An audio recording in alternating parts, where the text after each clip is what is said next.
Bonjour les amis, donc le billet numéro 2 de la bourse en stress. Donc nous sommes donc le 6 avril 2018 et je vous propose donc de voir où nous en sommes donc ce vendredi, donc après la clôture 6 avril 2018. Nous allons visualiser donc le marché américain, nous allons regarder ce que nous dit donc la bourse sectorielle et également donc les secteurs ou sous-secteurs à suivre. Voilà. Alors, je reviens sur la volatilité. Donc la volatilité, donc par rapport à des temps passés qui étaient toujours plus basses, avec des plus bas et des plus hauts, moins hauts. Bon, donc depuis le début de l'année, donc on a vu que la volatilité à travers donc le VIX, que beaucoup appellent l'indice de la peur. Bon, en tous les cas, moi la seule chose que je peux vous dire, c'est que bon, pour l'instant, on a effectivement de la volatilité qui est un petit peu plus élevée. Donc pour ceux qui traitent des options en vente de put ou en vente de call, ok, vente de call jamais à nu, je vous le déconseille sauf sur les indices. Mais en tous les cas, les primes sont un petit peu plus importantes et grâce à cette volatilité qui a monté. Bon. La seule chose que nous pouvons voir, c'est que la moyenne mobile, donc 50, 50 jours. Donc en bleu, c'est la 10 jours, en noir, la 50 et en rouge, la 200. 200 jours. On regarde ça, je vous dis ici, on est en daily. Bon, alors effectivement, on est dans un rectangle, ok. On a clôturé effectivement au-dessus de la moyenne mobile, donc 50 jours, mais on reste dans ce, je dirais, dans ce canal horizontal, dans ce range. Bon. Est-ce qu'il faut avoir peur? Sincèrement, non.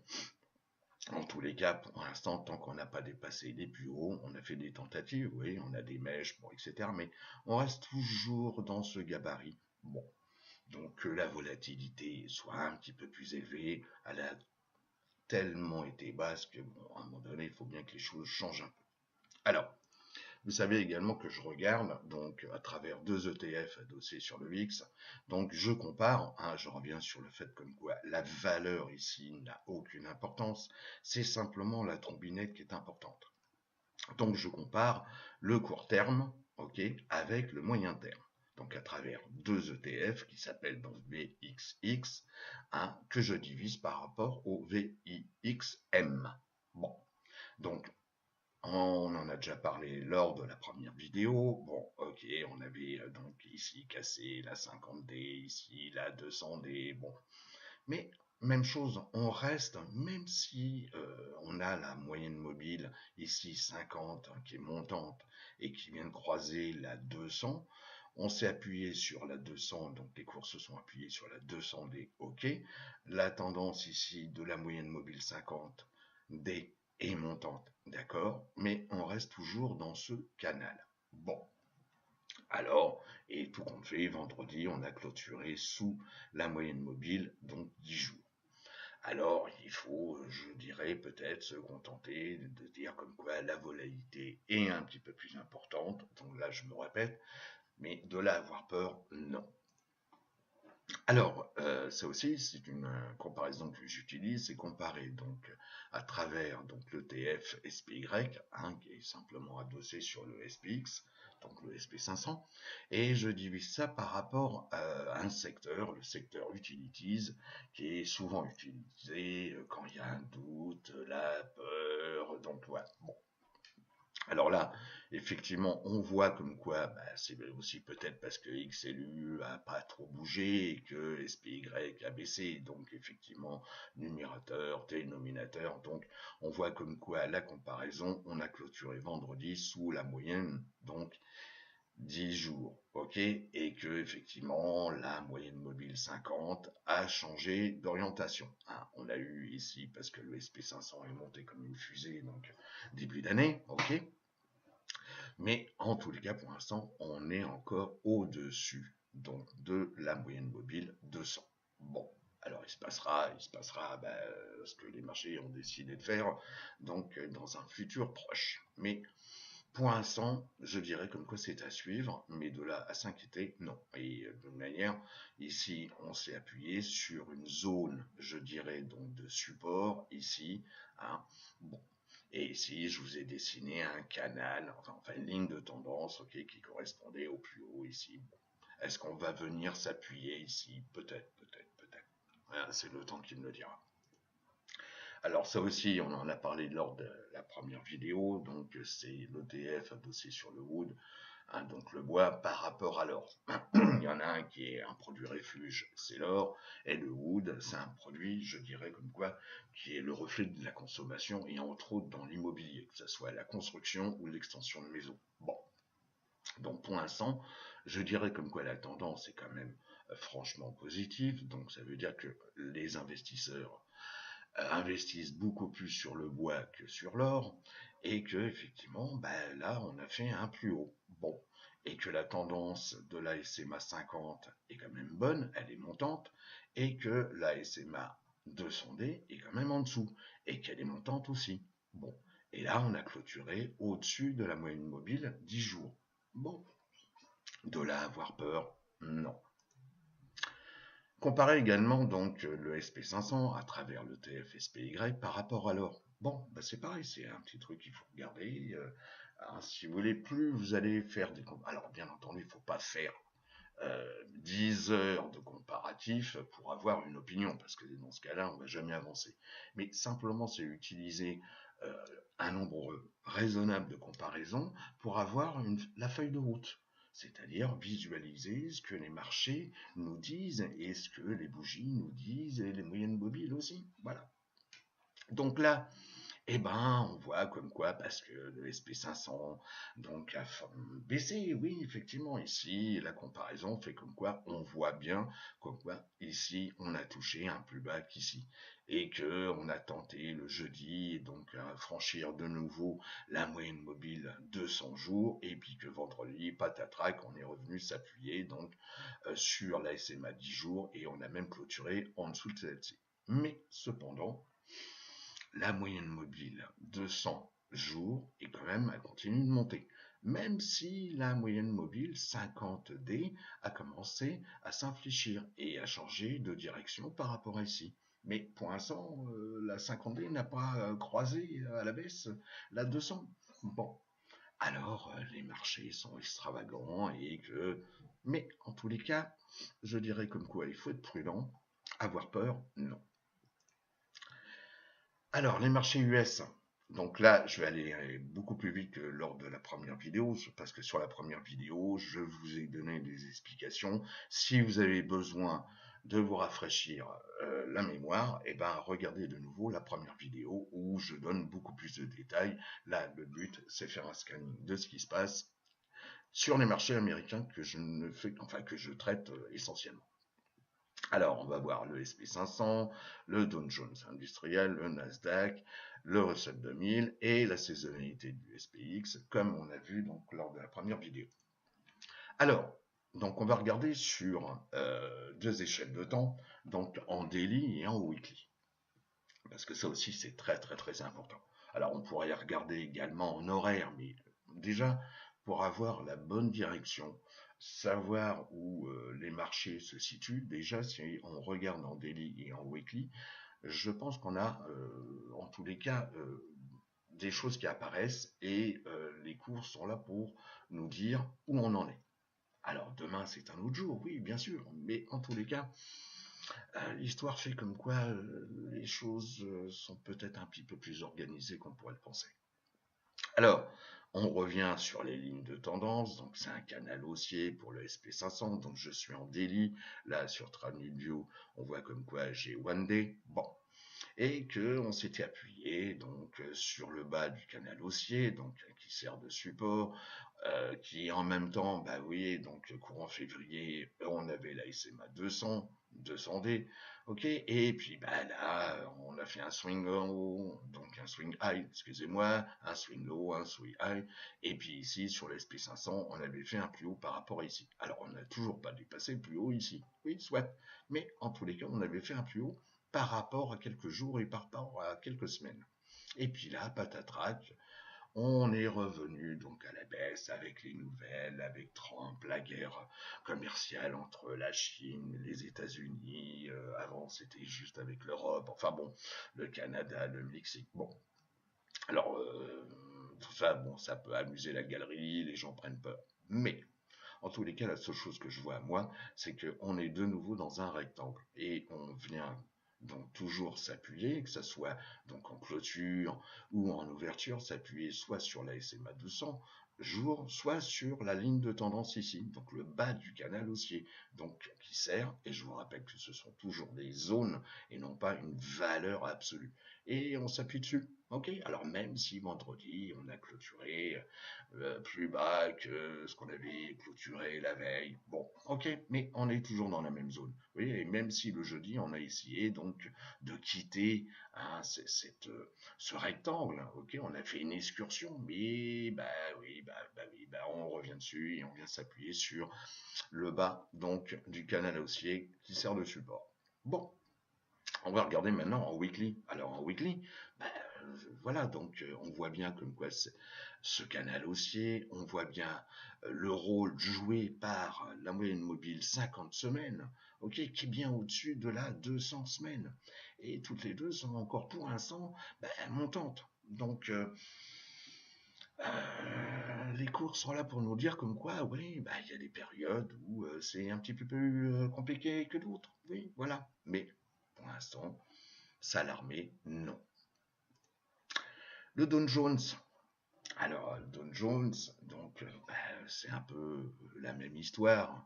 Là, donc, alors, ce qui est différent par rapport donc, au SP500, au SPY, c'est que là, on est venu s'appuyer sur le haut du canal, ok, qui sert de support aussi, puisqu'on avait quitté ce canal donc ici à travers ces deux lignes bleues, on l'avait quitté fortement donc vous voyez donc dès octobre et hop au mois de janvier on avait monté comme une fusée et déjà même au mois de décembre. Mais bon, la nature reprend toujours ses droits. Et là, on s'était appuyé, on avait cassé bien sûr la moyenne mobile 50 jours, ok. On était venu ici s'appuyer sur le haut du canal qui sert de résistance, enfin de support, ok. Et pof, réaction, action, réaction, et là, bah, tout compte fait, on a cassé le haut du canal haussier. Ouais, mais on est venu surtout s'appuyer sur la 200 jours. Bon, et là aussi, on est dans une zone, donc je vous ai dessiné ici un rectangle bleu, on est dans un range, voilà, on est dans ce rectangle. Et puis on a clôturé ici vendredi en s'appuyant sur la SMA 10 jours. Bon, la SMA 10 jours qui est sous la SMA 50 jours. Bon, ok, mais on est encore au-dessus de la 200. Bon, et on est à l'intérieur de ce canal haussier. Bon. En weekly, donc en weekly, c'est marqué ici, et puis là, vous le voyez bien aussi, hein, c'est marqué one week, ici. Bon, et voilà, on voit bien que la SMA 50 week est au-dessus de la 200 week. On est donc là, on voit, ça paraît plus petit parce qu'effectivement l'échelle de temps est plus grande, mais on est toujours à l'intérieur de ce canal. Ok, et puis là, on a eu effectivement du retracement. Bon, voilà, en trois temps, un, deux, trois. Bon, alors demain est un autre jour, mais on vient s'appuyer là aussi, hein. C'est normal, hein, même si on regarde ça en weekly, on vient s'appuyer sur le haut du canal. Bon, ok. Alors, la technologie, l'indice, donc Nasdaq 100, bon, à travers le TFQQ. Bon, là, ça a pas mal bougé. Je vous rappelle que déjà, donc après la chute de février, donc courant mars, on avait fait un nouveau plus haut. Bon, hein, puisqu'on avait bien dépassé ici cette zone. Bon. Et puis action, réaction, et on est venu s'appuyer sur le bas du canal haussier, hein, puisqu'on voit bien que les deux lignes de tendance nous dessinent bien un canal haussier. Bon, et que ces derniers jours, on a eu tendance à venir s'appuyer sur, hein, c'est toujours des zones, hein, attention, sur donc la SMA 200. Bon, et que le cours il est à clôturer vendredi, on est sous la SMA 10 jours, et la SMA 10 jours est sous la SMA 50 jours. Bon, est-ce qu'il faut s'inquiéter? La seule chose qu'on peut encore voir, c'est que ici, on n'a pas fait de plus bas que par rapport ici. Donc on est plus haut. Bon. Et là, on a fait un plus haut par rapport à ici. Bon. Et ben en tous les cas, prudent, oui, je vous recommande d'être prudent, mais de là à vous faire peur, non. Si on regarde en weekly, et ben en weekly, ben voilà, hein, donc je dis pas comme quoi la messe est dite, mais on a bien cette ligne de tendance, c'est de ligne de tendance qui dessine un canal haussier. Bon, ça sert toujours de zone, je vous rappelle, ici en hebdomadaire, on a une bougie, donc avec une mèche un peu importante, avec un corps aussi qui l'est, mais bon, c'est peut-être une bougie de retournement, même si elle est rouge. Bon, on verra dans les jours qui viennent. Mais là, la tendance, elle est toujours bonne.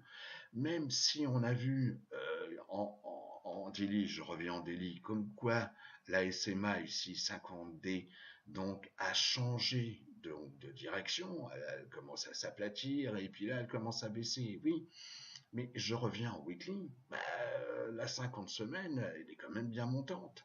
Ok, et puis là, la 200 semaines aussi. Bon, alors il y a des périodes comme ça, bah oui, c'est plus difficile. On s'était habitué à des choses bien claires, bien. Bon, bah, les marchés sont là aussi pour nous rappeler comme quoi c'est pas tous les jours facile, ni bleu, ni vert. Le Russell 2000 que je suis, hein, puisque c'est le reflet typique, hein, donc des moyennes et petites entreprises américaines qui travaillent essentiellement donc, pour le marché américain, et donc c'est quand même un reflet important de l'économie américaine.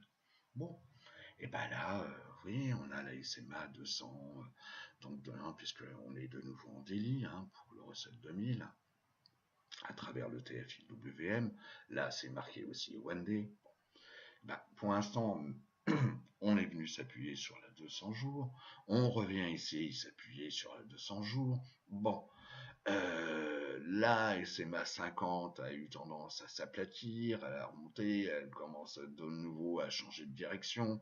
On a clôturé, et vous voyez, le jeudi, on est venu taper quand même sur la SMA 50. Bon, alors il y a des phases hein, de recovery, hein, mais on est venu taper dessus, mais on ne l'a pas dépassé. Et puis vendredi, paf, donc on a clôturé plus bas, donc cette clôture plus bas fait comme quoi on a clôturé sous la moyenne mobile 10 jours et on est également sous la moyenne mobile 50 jours. Mais on est encore sous, enfin au-dessus, excusez-moi, de la moyenne mobile de 100 jours. Bon. Et on se retrouve encore une fois dans un rectangle. Et donc, il faut observer, il faut regarder. Mais pour l'instant, il ne faut pas trop se faire peur. Voilà. Et la seule chose, c'est que là aussi sur le QQ, ok, donc il y a beaucoup de technologies hein, dans l'indice Nasdaq 100, ok, vous avez vu ce qui s'est passé sur le secteur XLK, la technologie, bon, à travers Facebook et j'en passe et des meilleurs. Mais en tous les cas ici, le plus bas est quand même plus haut qu'ici. Bon, et ici on a tenté, on a tenté de dépasser le plus haut donc du mois de janvier. Bon, ça n'a pas été réalisé.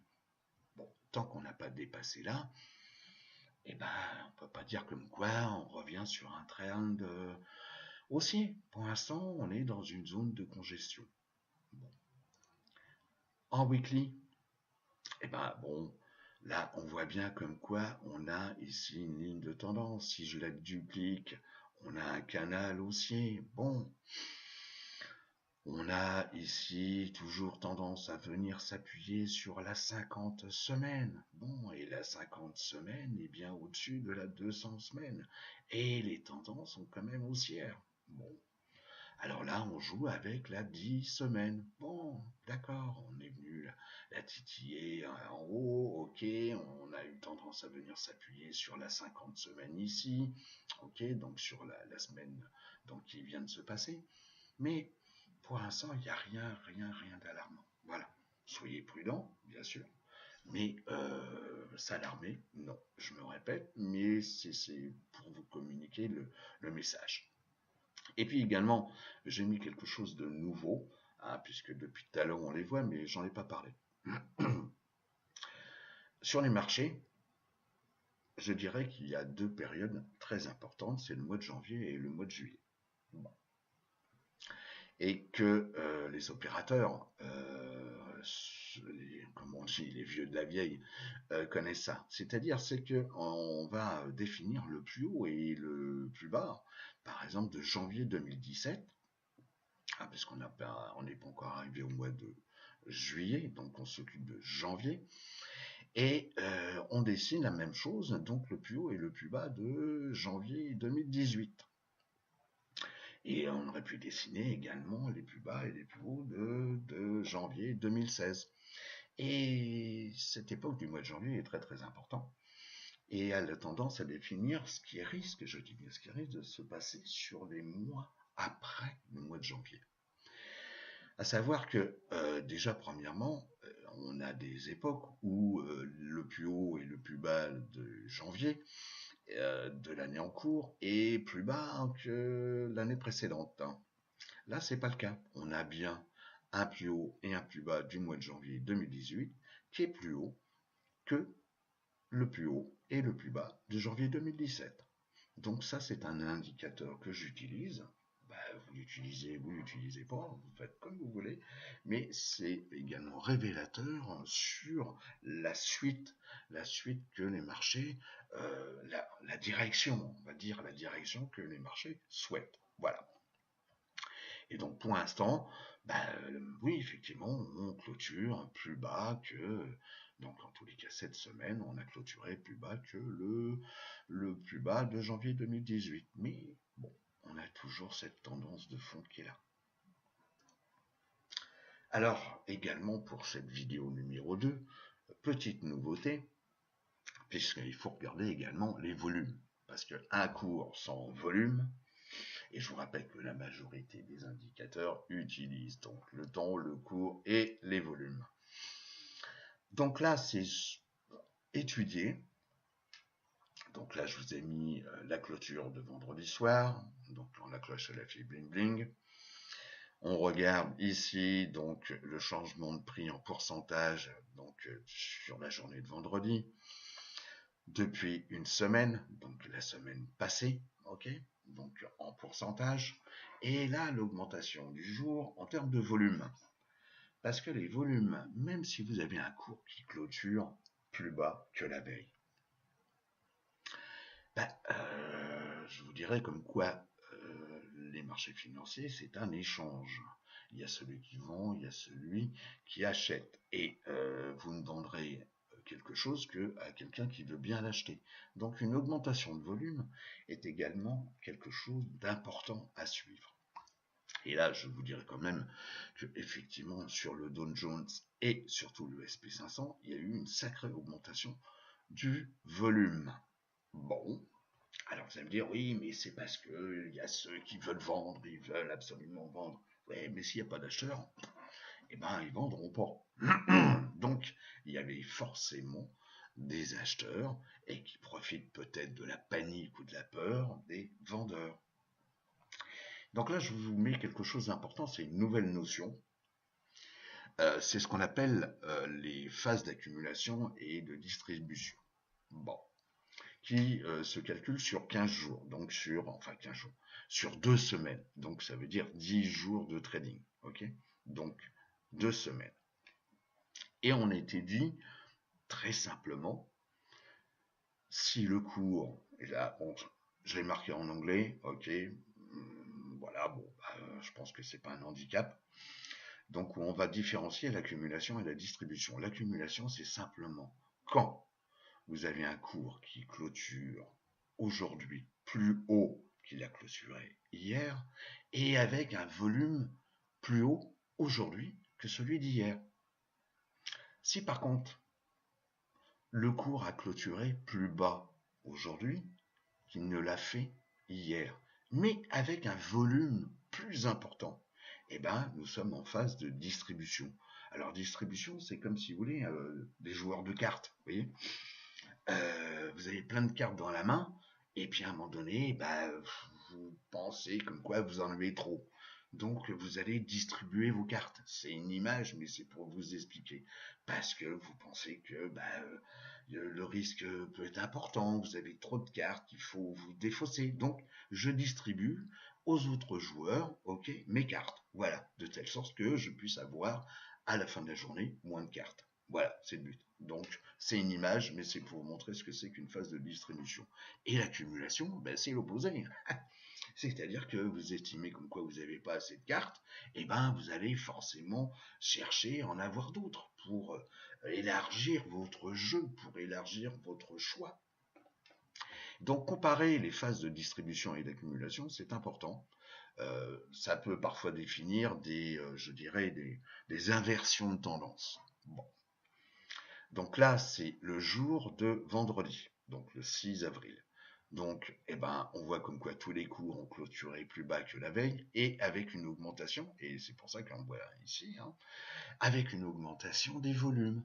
Donc, la journée de vendredi était une journée de distribution pour le DIA, pour le SP500, pour le QQQ, donc le Nasdaq 100, et pour IWM, le Russell 2000. Bon. Et si maintenant on regarde sur donc 10 jours de trading, donc 2 semaines, eh ben on voit comme quoi des phases d'accumulation, il n'y en a pas. Ok, zéro. Par contre, les phases de distribution, il y en a un paquet. C'est-à-dire que là, on a 4 jours de distribution sur 10. 4 jours sur 10. 5 jours, c'est la moitié. 5 jours sur 10. 4 jours sur 10.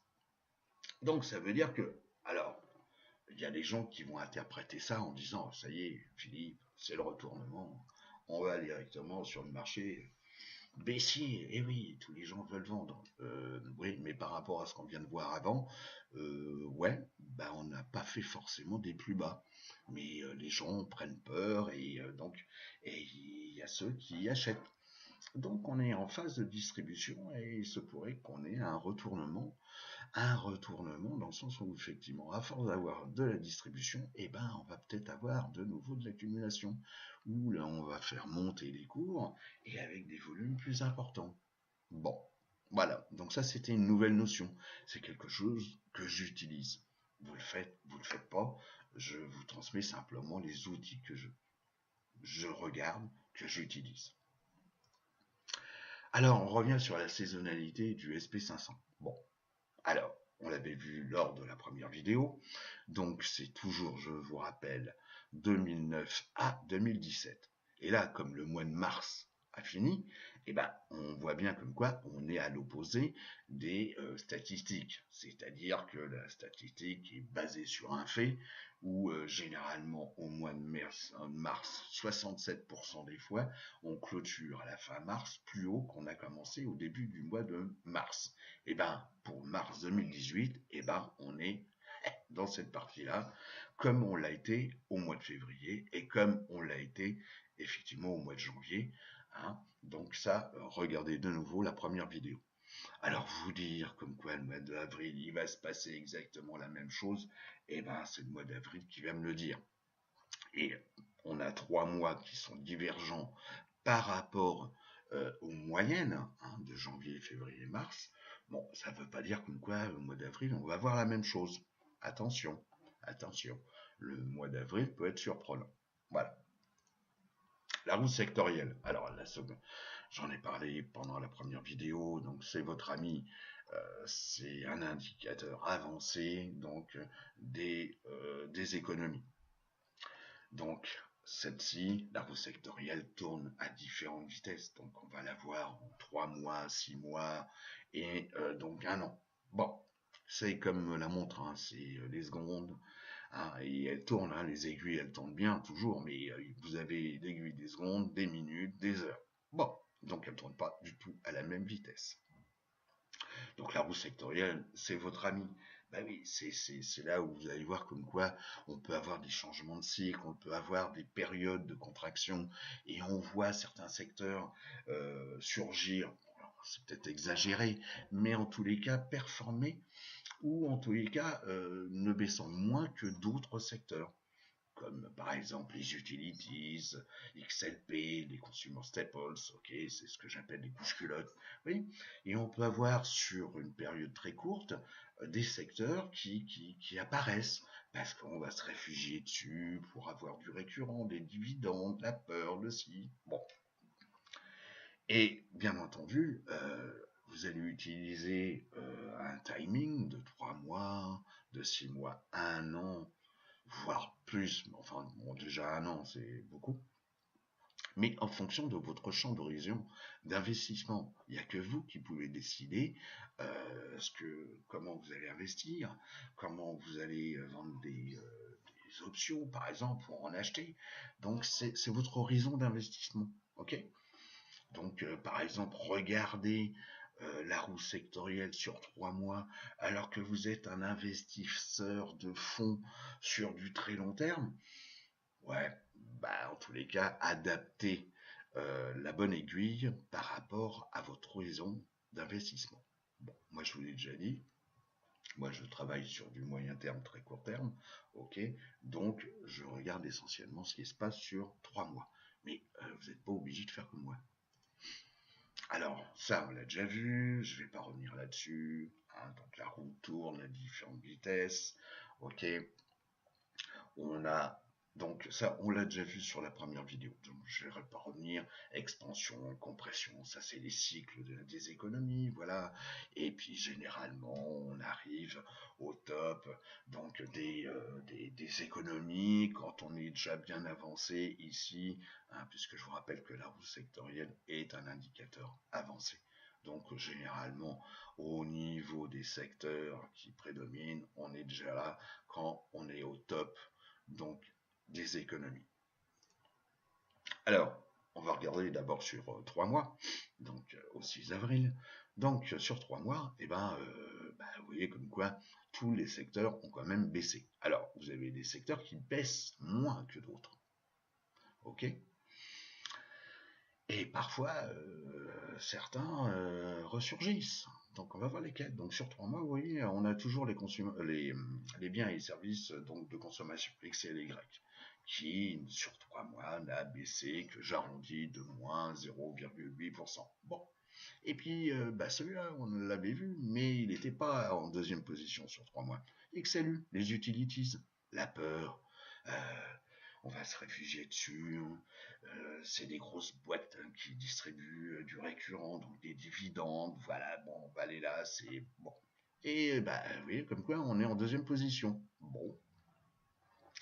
XLK. XLK a changé de position par rapport à la première vidéo.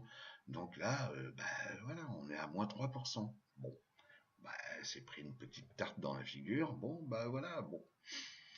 Les financières, moins 4. Bon, même chose. Et là, nouveauté, parce qu'on en revient, vous voyez, également à un produit, alors c'est des boîtes qui font des télécoms. XP, c'est donc le secteur des télécoms global. Donc autant dans les années 2000, les télécoms, c'était le nec plus ultra dans lequel il fallait être. Bon, aujourd'hui, c'est des grosses boîtes, donc que ce soit la téléphonie mobile ou l'accès Internet. Bon, c'est du récurrent, mais bon, on peut pas dire que ce soit vraiment des grosses boîtes qui grossissent. C'est là aussi, c'est un peu la sécurité. Bon. Mais en tous les cas, oui, comme quoi il y a eu un changement. Hein, c'est amusant. Oui. Donc simplement parce que on est dans une phase de correction, mais surtout dans un range. Donc on va chercher des produits qui vous donnent la sécurité. Voilà. Donc Télécom en font partie. XLI, XLI a changé de position, vous voyez, les industriels, la santé, elle est remontée un petit peu, vous voyez, hein, c'est les phases où je reviens sur ici, la santé, c'est le début de la contraction, vous voyez. Donc c'est le petit médicament pour s'endormir, le petit médicament pour se réveiller. Ah, avant c'était mieux. Bon, donc, mais pour l'instant, donc sur 3 mois, bon, la santé, elle a moins baissé que d'autres secteurs. Je dis pas comme quoi elle a monté, mais en tous les cas, elle a peut-être moins baissé. Et puis les couches culottes, XLP. Donc XLP, qui n'était pas du tout à cette position.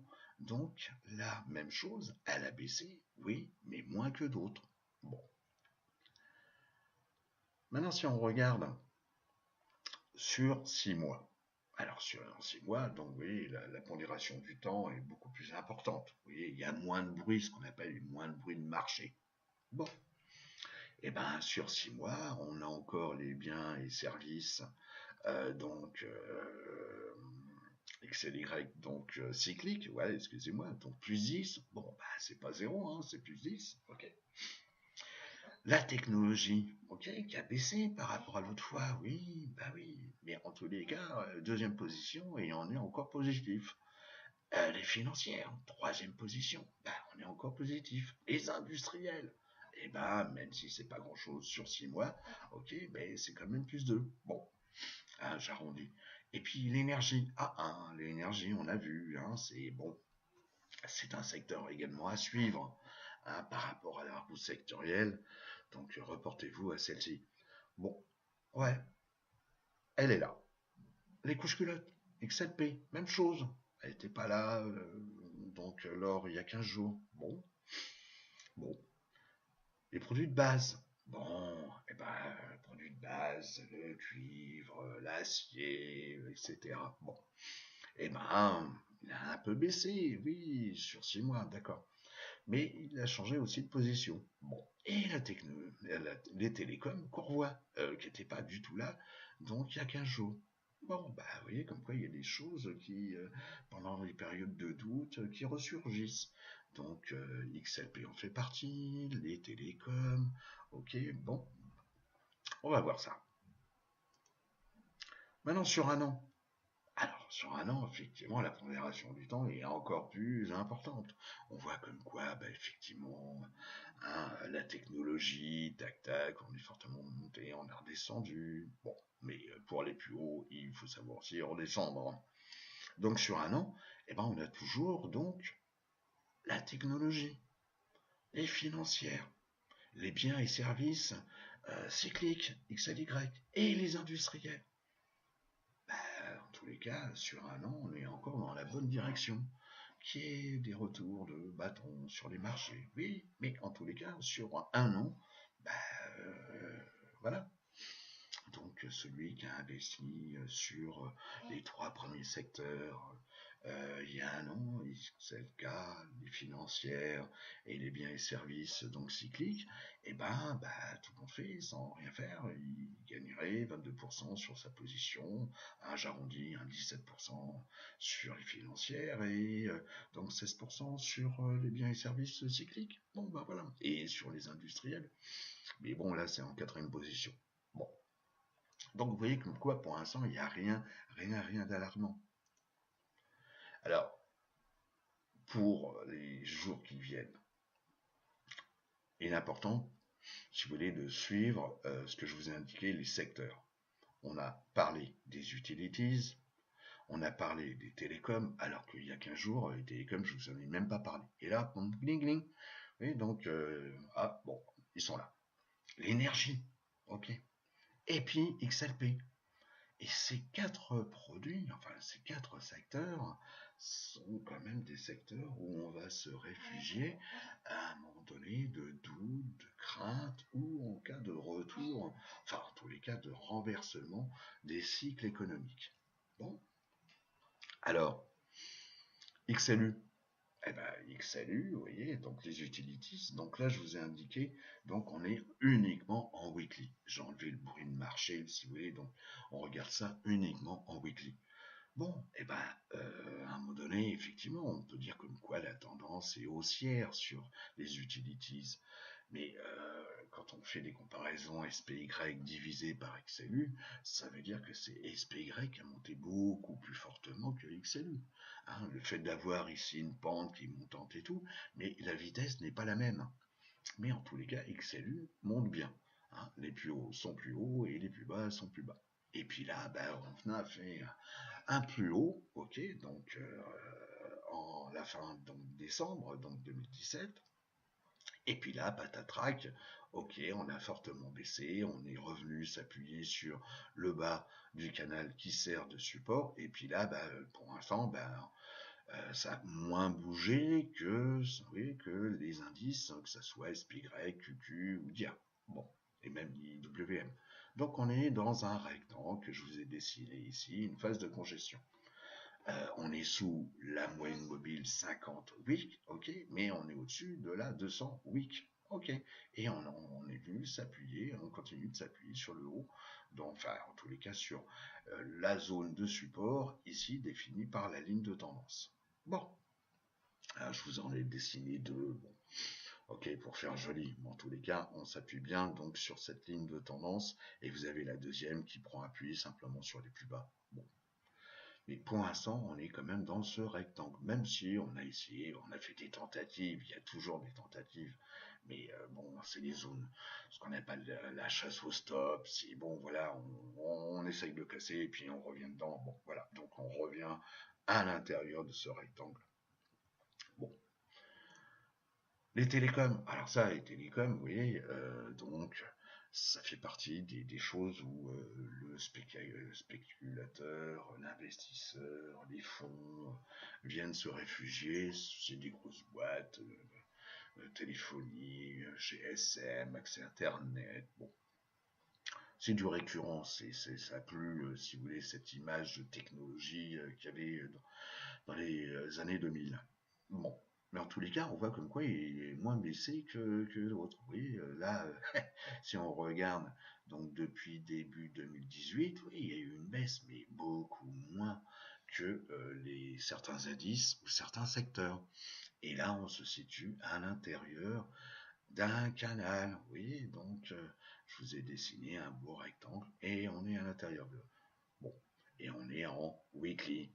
Bon, donc, à suivre, parce qu'on peut casser par le bas, on peut casser par le haut, et ça nous donnera une petite indication sur le positionnement de la roue sectorielle.